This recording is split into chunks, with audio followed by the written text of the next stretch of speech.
Passiamo a Giuliano Fogliani, imprenditore di San Donà, appunto come dicevamo, l'erba del vicino. Allora, insomma, voi nei mesi scorsi siete andati a vedere la situazione in Carinzia, peraltro ci sono state anche poi delle offerte da parte dell'Alto Adige, bisogna dire che pur essendo in Italia lo è fino a un certo punto, insomma, no? Poi magari anche c'è chi ha pensato forse a qualche paese ancora più in là, appunto.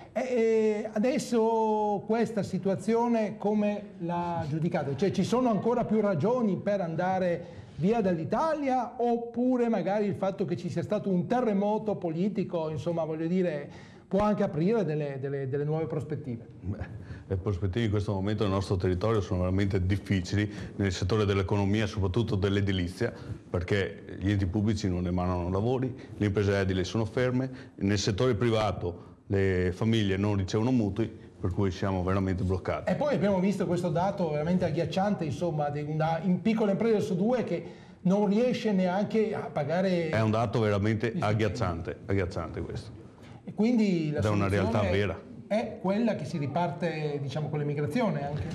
Beh, speriamo che la maggior parte delle imprese possano ripartire e rimanere qui nel nostro territorio. Alcuni stanno veramente pensando di andare all'estero per trovare una soluzione migliore. È vero che anche nel San Donatese in questo momento si sta sentendo in maniera molto più forte rispetto anche a pochi mesi fa la crisi? Assolutamente sì, in tutto il Veneto orientale si sta sentendo la crisi, assolutamente.